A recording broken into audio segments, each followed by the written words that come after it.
How many of you guys just love springtime? It is my absolute favorite. Look at this beautiful bleeding heart plant that we've got here. Super cool. Most of the flowers are starting to die off. They're an early spring plant, but it comes every year. Has these incredibly beautiful red flowers, similar to like roses. I've got two of them right there. That one's slowly trying to make its way up.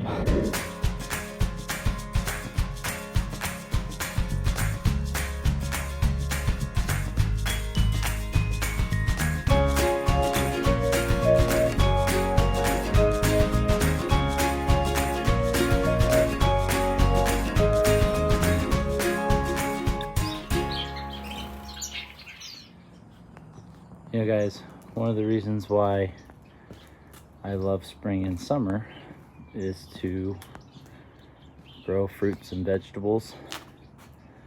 Before I used to have this whole thing as a garden, but the problem is this is south facing, but we have a house right here and this fence. So anything that I planted up closer to the fence just didn't grow very good. Just didn't get enough sun in the summertime. So we're doing something a little bit different this year. I built some raised garden beds during the late winter, early spring, and right now it's still pretty chilly. I mean, it's probably, I don't know, 50 degrees right now.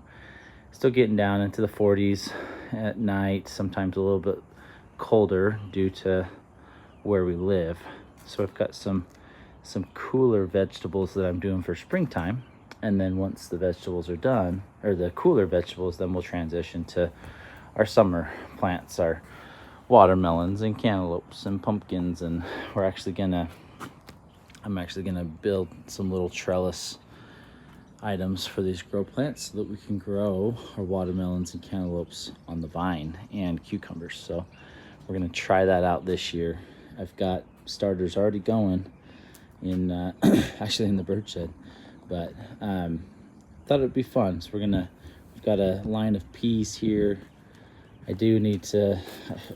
just planted a couple other peas there, so we're just waiting for them to shoot up, and I need to get my string going. I gotta finish this. We're just kind of grabbing materials that I already have at the house and kind of building a little trellis for the peas to grow up, which you can see they're starting to grow up just nicely.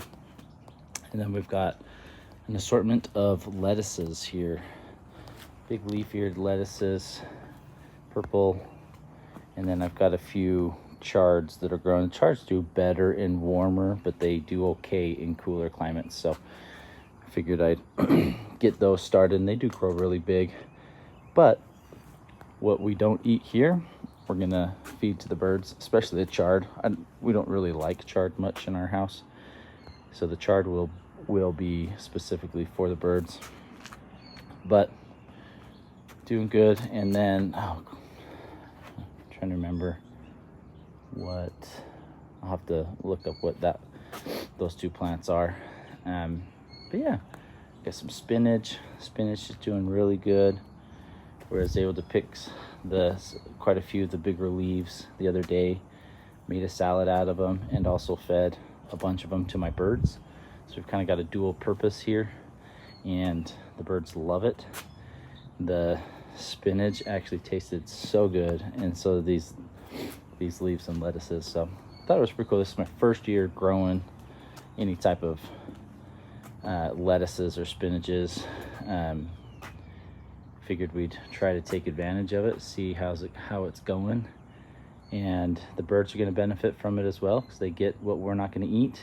And I thought it was pretty cool, pretty exciting. Still got quite a few stuff we need to do here. Got a bunch of mulch and stuff we're going to put down on the black, and a few things to finalize stuff up. Like I said, build these trellises for our growing vine plants to grow on eventually. But that was pretty cool. We've got our raspberry patch all starting to leaf up very nicely. Quite a few new runners this year, which is good. Raspberries can take over They do send runners out quite frequently. So if you do want to plant raspberries, just make sure you've got an area that you can confine them, contain them.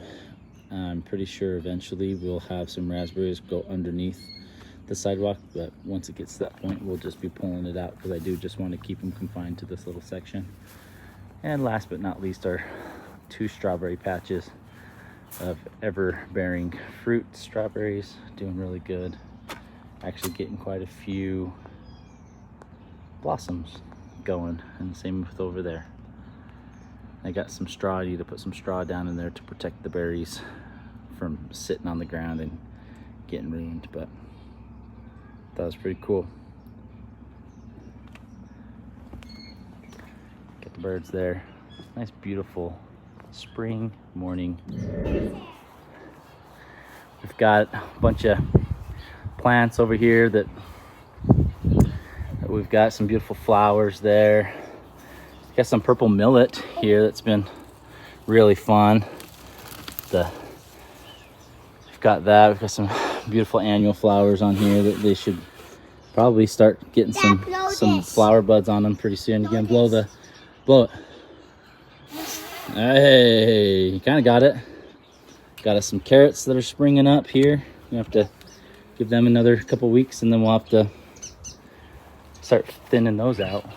And then we just got lots of plants in the aviary. Birds love it. We've got a bunch of bamboo plants in there. The birds have already taken most of the leaves off. A nice lilac plant there. Some really nice thick bushes there. So really excited to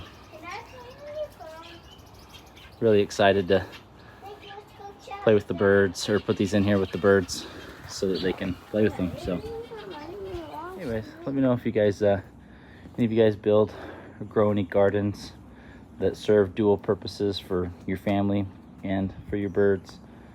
My wife had to chuckle because I'm not a really big lettuce eater or vegetable eater, so she had to laugh. I'm planting all these vegetables. But what she didn't know is there's quite a big secondary purpose there. Whatever they don't eat, the birds will eat. And here's the end result of it. Some nice, fresh egg food. The birds love and enjoy. I do add, I do have some dry egg food that I add into the mix as well. Got some nice added vitamins and other items, protein, things like that, to help the birds and their feather grow nicely. And then I just got a shipment in from New York Bird Supply. I've got some calcium and some crushed egg shells that we'll put out. This is specifically for the button quail, but we'll put it out for everybody. And then this is more of that egg foods, the Higgins premium mix. So, but anyways, hopefully you guys enjoyed that. I love being able to get veggies from the garden, and I love this year that I'm able to grow so many different types of lettuces for the birds, also for my family, but we get to kind of share it both ways. It's kind of a fun experiment.